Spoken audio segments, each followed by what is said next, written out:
سلام بچه های قشنگم، خوبین؟ اسم شعر امروز هست آقا خرگوشه. یه روز آقا خرگوشه رسید به بچه موشه. موشه دوید تو سوراخ، خرگوشه گفت آخ وایسا وایسا کارت دارم، من خرگوش بی آزارم. بیا از سوراخت بیرون، نمیخوای مهمون؟ یواش موشه اومد بیرون، یه نگاهی کرد به مهمون. دید که گوشاش درازه، دهنش بازه. شاید میخواد بخورتم یا با خودش ببرتم، پس میرم پیش مامانم، آنجا میمانم. مادر موشه عاقل بود، زنی با هوش و کامل بود. یک نگاهی کرد به خرگوش، گفت که بچه موش نترس جونم، اون مهمونه، خیلی خوب و مهربونه. پس برو پیشش سلام کن، بیارش خونه. سلام به بچه های گل دوست داشتنی خودم. خوب هستین عزیزای دلم؟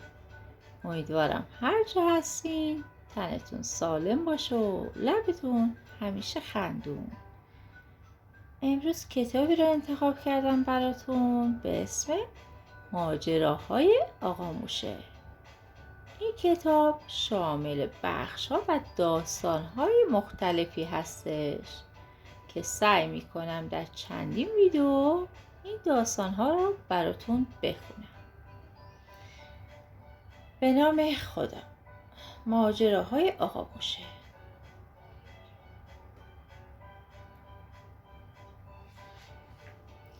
اسم این ماجرا هستش لکه های سرخ و عجیب.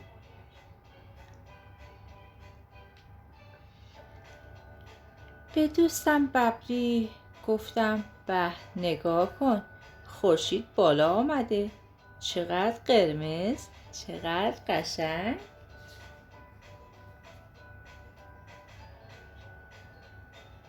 بودو بیا ببری، ما میتونیم این قلمو رو توی رنگ قرمز بزنیم. بعد شکل خورشید رو روی کاغذ بکشیم. وقتی که نقاشی تمام شد گفتم خب دیگه خسته شدم، حالا بیا از خانه بیرون برویم و کمی در هوای صبح گردش کنیم. ولی چه خبر شده؟ این دوتا موش چرا از ما فرار میکنن؟ آن بالا رو ببین، پرنده ها تا ما رو دیدن تون تون بال زدند و رفتن. ولی آخه چرا؟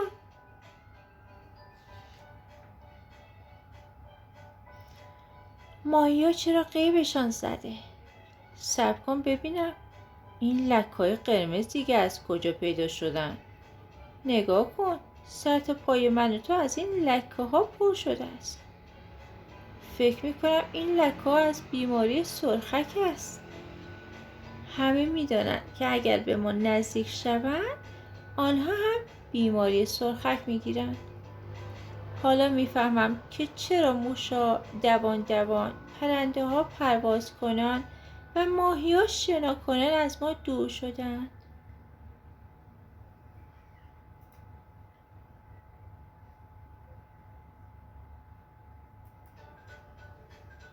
تا اسم بیماری سرخک به گوش ببری خورد یک دفعه شل شد. دیگه نمیتوانست خودش را روی چرخهایش نگه دارد.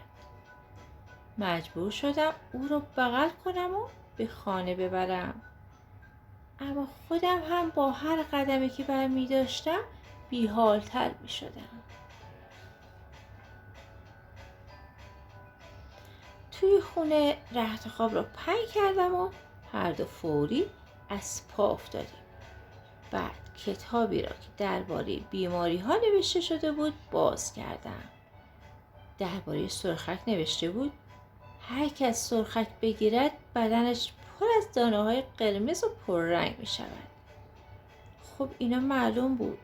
سرفه هم می کند. خب من و ببری هم گاهی سرفه میکنیم. تب هم میکند. بله ما 2 تا زیر پتو خیلی گرممان شده بود. این بیماری مسری است. یعنی اگر به کسی نزدیک شوید او هم مثل شما بیمار می شود. خب بگذار دور و بر رو نگاهی کنم. بفرما. حتی توپمان هم مریض شده است. آخرش هم نوشته بود اگه سرخک گرفتی باید صبح و شب فقط استراحت کنی. هیچ کس هم نباید به تو نزدیک شود. با خودم گفتم اما ما چه باید بخوریم؟ شاید بیسکویت؟ بله بیسکویت برای کسی که بیمار شده و گرسنه هم هست هیچ ضرری ندارد. با زحمت خودم را به طرف تلفن کشیدم و به چند تا از دوستایم زنگ زدم. بچه ها من و ببری سرخکی شده ایم. به ما نزدیک نشوید. فقط می توانید چیزی را برای ما جلوی در بگذارید. بیسکویت یا چیز دیگر. یکی از بچه ها یک کیک تر و تازه آورد که خیلی خوشمزه بود. روی کیک تکه‌های بیسکویت بود. دوستم از پشت پنجره با نگرانی برای ما دست تکان داد. بعد هم رفت. کیک را خوردیم. حالمان بدتر نشد. یکی دیگر از دوستهایم یک عالم سبزی پلو از لای در به ما رساند. او دستکش‌های لاستیکی به دست داشت چون می‌خواست میکرو یعنی بیماری به او نرسد. توی غذا بیسکویت نبود. غذا را که خوردم با خودم گفتم سرخک گرفتن خیلی هم بد نیست. یکی دیگه از بچه‌ها یک کیک گیلاسی آورد. زیر کیک تکه‌های بیسکویت بود. انگار کیک هم سرخک داشت. بعد یکی دیگر آمد. اون هم یک کاسه سالاد آورد که رشته‌های ماکارونی و بیسکویت داشت. یک دسته گل هم همراهش بود. من و ببری از دیدن گل‌ها خیلی خوشحال شدیم. سالاد رو توی یخچال گذاشتیم چون بیمارها نباید زیاد غذا بخورن. تازه وقت خواب هم بود. صبح روز بعد هنوز لکه ها باقی بود. توپ با اینکه لکه هایش مانده بود بالا و پایین می پرید. ببری هم لکه هایش پاک نشده بود اما میخواست بازی کند. من هم همینطور. اما از زور بیکاری آنقدر حوصله‌ام سر رفته بود که حالم داشت بدتر میشد. آخرش گفتم ببری چه فایده؟ بیسکویت ها که حال ما رو خوب نکرد. دیگر باید به دکتر برویم. ببری خیلی خوشحال شد چون تا آن موقع پیش دکتر نرفته بود. با اینکه خیلی خیلی مریض بودیم پیاده رفتیم. آخه اگه با اتوبوس میرفتیم حتما خیلی از موشا میکروبی و بیمار میشدن. توی راه یک دفعه باران تندی شروع شد. همه میدویدند. یکی از بچه ها را دیدیم. همان که برای ما سالاد ماکارونی آورده بود. او کمی ایستاد و بعد فریاد زد وای خیلی عجیب است. سالاد ماکارونی من به این زودی شما را خوب کرد. شما 2 تا خیلی سالم و سرحال هستید. واه عجب بارانی. بعداً با تلفن صحبت میکنیم. این را گفت و دوید و دور شد. من پرسیدم ببری من چه شکلی هستم؟ بعد دیدم که ببری زیر باران برق میزند. او خیس بود ولی حتی یک دانه لکه هم روی تنش نبود. نوارهای بدنش تمیز و قشنگ بود. به خودم نگاه کردم. تمیز سالم بودم. فقط یه لکه کوچک و قرمز روی دستم بود که میتونستم خیلی راحت آن رو بشویم.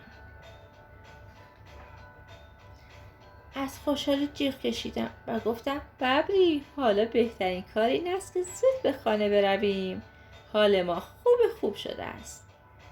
توی خانه لباسهایم را عوض کردم تا سرما نخورم. بعد کتابی را که درباره بیماری ها نوشته شده بود آوردم. قیافه دکترا را به خودم گرفتم و یک حرف مهم توی کتاب نوشتم.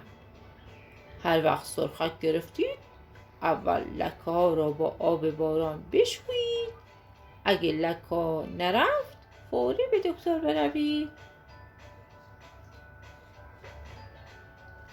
بعد بلند شدم و همه دوستان رو با تلفن برای یک جشن کوچک دعوت کردم. بله بچه‌های قشنگم، این قصه تموم شد. تا قصه بعد، خدا یار و نگهدارتون.